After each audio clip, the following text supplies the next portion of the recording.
নমস্কাৰ বন্ধুসকল information Assamese চেনেলৰ নতুন এটা ভিডিঅ'লৈ আপোনালোকক সকলোকে প্ৰথমতে স্বাগতম জনাইছোঁ। সো বন্ধুসকল আপোনালোকে হয়তো ইতিমধ্যে গমে পাইছে যে যোৱা বছৰৰ যিটো 2020 to 2021ৰ যিটো এনিমেল হাজবেণ্ডাৰী ভেটেনাৰী ডিপাৰ্টমেণ্টৰ ফালৰ পৰা 1 ইয়াৰৰ ট্ৰেইনিং কোৰ্ছৰ বাবে এপ্লিকেশ্যন লোৱা হৈছিলে 378 পোষ্টৰ এগেইনষ্টত তাৰ ইতিমধ্যে এডমিট কাৰ্ডখন মুকলি কৰা হৈছে। গতিকে যিসকল কেণ্ডিডেটে সেই সম্পৰ্কে এতিয়ালৈকে গম পোৱা নাই এডমিট কাৰ্ড মুকলি হোৱাৰ বিষয়ে আপোনালোকে ভিডিঅ' এটা বনাই দিছোঁ। মই আপোনালোকে ডেছক্ৰিপশ্যনত থকা লিংকত ক্লিক কৰি চাই ল'ব পাৰিব, নাইবা আপোনালোকে ওপৰত থকা আই বাটনত ক্লিক কৰি ভিডিঅ'টো চাই নিজৰ এডমিট কাৰ্ডখন সম্পূৰ্ণ ষ্টেপ বাই ষ্টেপ প্ৰচেছত ডাউনলোড কৰি ল'ব পাৰিব। সো বন্ধুসকল আজি আমি ভিডিঅ'টো আলোচনা কৰিম যে ইয়াৰ বাবে আপোনালোকে পাৰ্চনেল এছেছমেণ্ট টেষ্ট প্ৰথমতে যিটো হ'ব সেইটো কেনেকুৱা ধৰণে লোৱা হ'ব আৰু ইয়াতে আপোনালোকে কি ডকুমেণ্টছ লৈ যাব লাগিব। গতিকে ভিডিঅ'টো প্ৰথমৰ পৰা শেষলৈকে চাই যাব। সো বন্ধুসকল ভিডিঅ'টো আৰম্ভ কৰাৰ আগতে আপোনালোকে যদি চেনেলটোত প্ৰথমবাৰৰ বাবে ভিজিট কৰিছে তেন্তে চেনেলটো ছাবস্ক্ৰাইব কৰাৰ লগতে কাষত থকা বেল আইকনটো প্ৰেছ কৰি দিব যাতে আপোনালোকে ইয়াৰ নটিফিকেশ্যনবোৰ পাই থাকে। সো বন্ধুসকল এতিয়া আহক আগবাঢ়ো ভিডিঅ'ৰ ফালে। সো বন্ধুসকল এইটো হৈছে notice for personality assessment test PET এক্সামৰ বাবে যিটো প্ৰথমতে নোটিছ মুকলি কৰা হৈছে তাৰে চাওক ইয়াত চেণ্টাৰৰ বিষয়ে কোৱা হৈছে। ইয়াতে দুটা চেণ্টাৰতে পৰীক্ষাটো অনুষ্ঠিত কৰা হ'ব, যে এটা হৈছে directorate of animal husbandry and veterinary department Assam চেনিগুঠি গুৱাহাটীত, আৰু এটা হৈছে school of veterinary science and animal husbandry Assam Ghungoor Silchar.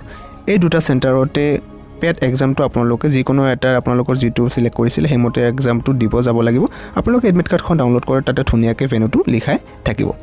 So এতিয়া চাওক ইয়াতে কি ডকুমেণ্টছ আপোনালোকৰ লগত লৈ যাব লাগিব। প্ৰথমতেতো আপোনালোকে এইটো যিটো এডমিট কাৰ্ডখন মুকলি হৈছে নিজৰ এডমিট কাৰ্ডখন লৈ যাব লাগিব। ছেকেণ্ডত চাওক ইয়াতে কৈছে যে আপোনালোকে এক্সাম চেণ্টাৰ য'ত হ'ব তাতে আপোনালোকে 1 ঘণ্টা আগতে যাব লাগিব। পেট এক্সাম দিয়াৰ বাবে 1 আৱাৰ আগতে আপোনালোকে উপস্থিত হ'ব লাগিব, আৰু লগতে কৈছে তাৰপিছত আপোনালোকে ইয়াতে এক্সামটো দিব পাৰিব। আৰু আপোনালোকে ডকুমেণ্টছবোৰ লৈ যাব লাগিব, কিন্তু আপোনালোকে অৰিজিনেল ডকুমেণ্টবোৰ লৈ যাব লাগিব, আৰু লগতে আপোনালোকে এক কপি কৰি সেল্ফ এটেষ্টেড কপি কৰি জেৰক্স কৰি ল'ব, তাৰ লগত আপোনালোকে সেল্ফ এটেষ্টেড কৰি লৈ যাব লাগিব। এতিয়া চাওক কি ডকুমেণ্টছ লৈ যাব, যে আপোনালোকে ইয়াতে আইডেণ্টিটি প্ৰুফ হিচাপে নিজৰ ভোটাৰ আইডি নাইবা আধাৰ কাৰ্ড নাইবা পেন কাৰ্ড নাইবা ড্ৰাইভিং লাইচেঞ্চ যিকোনো এটা আইডি প্ৰুফ এনিৱান যিকোনো এটা ল'লে হৈ যাব। ছেকেণ্ডত চাওক আপোনালোকে ইয়াতে কৈছে যে এজ প্ৰুফ হিচাপে আপোনালোকে ইয়াতে মেট্ৰিকৰ এডমিটখন লৈ যাব লাগিব, নাইবা পাছ চাৰ্টিফিকেটখন লৈ গ'লেও হ'ব। তাৰপিছত কৈছে যে পাছ চাৰ্টিফিকেট আৰু মাৰ্কশ্বিটখন লৈ যাব লাগিব মেট্ৰিক পৰীক্ষাৰ, আৰু লগতে কৈছে পাছ চাৰ্টিফিকেট আৰু মাৰ্কশ্বিটখন লৈ যাব লাগিব হায়াৰ ছেকেণ্ডাৰী HSৰ মাৰ্কশ্বিট আৰু পাছ চাৰ্টিফিকেট লৈ যাব লাগিব। ইয়াতে প্ৰথমতে কৈছে যে ছায়েন্স বেকগ্ৰাউণ্ডৰ হ'ব লাগিব, যিহেতু ছায়েন্স ষ্ট্ৰীমৰ পৰাই অকল এপ্লাই কৰিব পাৰিছিল, বায়'লজি কম্পালচাৰী থাকিব লাগিছিল, ইয়াতে এপ্লাই কৰাৰ এলিজিবিলিটিটো আছিল। তাৰপিছত চাওক ইয়াতে কৈছে যে চাৰ্টিফিকেট অফ কেষ্ট চাৰ্টিফিকেটখন লৈ যাব লাগিব যদিহে আপুনি ইয়াৰে SC ST OBC MOBC যিকোনো কেটেগৰীৰ পৰা যদি বিলং কৰে চাৰ্টিফিকেটখন লৈ যাব লাগিব, জেনেৰেল হ'লে ইয়াতে নালাগে। তাৰপিছত কৈছে যদি আপুনি EWS কেটেগৰীৰ পৰা বিলং কৰে আপোনাৰ ইয়াতে EWS চাৰ্টিফিকেটখন লৈ যাব লাগিব, আৰু অসমৰ যে স্থায়ী বাসিন্দা হয় তাৰে প্ৰমাণ হিচাপে নিজৰ পাৰ্মানেণ্ট ৰেচিডেণ্ট চাৰ্টিফিকেট অৰ্থাৎ PRCখন ইয়াতে নিজৰ প্ৰুফ হিচাপে লৈ যাব লাগিব। আৰু ইয়াতে কৈছে যে hard copy of Indian postal order which was uploaded at the time of submission of application online.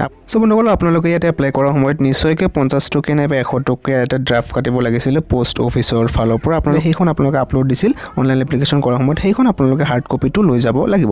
আৰু ইয়াতে কৈছে যে if not submitted to the principal SVSC and AS Assam Ghungoor Silchar till the date of issue of this call letter. এই admit কাৰ্ডখন মুকলি হোৱালৈকে যদিহে আপুনি হাৰ্ড কপিটো ইণ্ডিয়ান পোষ্টেল অৰ্ডাৰ হাৰ্ড কপিটো ছাবমিট কৰা নাছিলে তেন্তে আপুনি লৈ যাব লাগিব, আৰু যদিহে কৰিছিলে ছাবমিট তেন্তে আপোনাৰ লৈ যাব দৰকাৰ ইয়াতে নাই। আৰু লগতে কৈছে আপোনালোকে ইয়াতে নিজৰ একনলেজমেণ্ট যিখন ৰিচিভ আছিল অনলাইন এপ্লিকেশ্যন কৰাৰ সময়ত নিশ্চয় এখন ৰিচিপ্ট দিছিল, সেই ৰিচিপ্টখন আপোনালোকে লৈ যাব লাগিব। আৰু আপোনালোকৰ প্ৰথমতে জনাইছোঁ যে এটা আপোনালোকৰ ID প্ৰুফ হিচাপে ভোটাৰ ID আধাৰ কাৰ্ড পেন কাৰ্ড যিকোনো এটা ড্ৰাইভিং লাইচেঞ্চ ID কাৰ্ড লৈ গ'লে হ'ল। আৰু ইয়াতে COVID-19 সম্পৰ্কীয় কিছুমান গাইডলাইন দিছে, আপোনালোকে নিশ্চয় তাতে ভালদৰে পঢ়ি চাব পাৰিব, যে মাস্ক আৰু এনেকুৱা চেনিটাইজাৰ হিচাপে কিছুমান দিছে, আপোনালোকে এইটো পঢ়ি চাব। আৰু লগতে ইয়াতে কৈছে যে no electronics device including mobile phone shall be allowed inside the venue for personality assessment test. আপোনালোকে পেট এক্সামটো দিয়াৰ সময়ত কোনো ধৰণৰ ইলেক্ট্ৰনিক্স ডিভাইচ মোবাইল নাইবা ঘড়ী একো সামগ্ৰী আপোনালোকৰ লগত লৈ যাব নোৱাৰিব। সো বন্ধুসকল বহুতে মোক ইয়াতে কমেণ্ট কৰি আছিলে যে ইয়াৰ চিলেকশ্যন প্ৰচেছ সম্পৰ্কে এটা ভিডিঅ' বনালৈ। তো বন্ধুসকল আপোনালোকক ইয়াতে প্ৰথমতে কৈ দিব বিচাৰিছোঁ যে ইয়াতে আপোনালোকৰ চিলেকশ্যন প্ৰচেছৰ ক্ষেত্ৰত কোনো ধৰণৰ ৰাইটেন টেষ্ট ইয়াতে দিব নালাগে। আপোনালোকৰ ইয়াতে ভাইভা ভইচ টেষ্ট লোৱা হ'ব চিলেকশ্যন প্ৰচেছৰ ক্ষেত্ৰত। 1 ইয়াৰৰ যিটো ট্ৰেইনিং কোৰ্ছৰ বাবে আপোনালোকৰ প্ৰথমতে ভাইভা ভইচ লোৱা হ'ব। ভাইভা ভইচ টেষ্টত যদি আপোনালোকে কোৱালিফাই কৰে তেন্তে আপোনালোকে 1 ইয়াৰ ট্ৰেইনিং কোৰ্ছৰ বাবে চিলেকশ্যন হ'ব।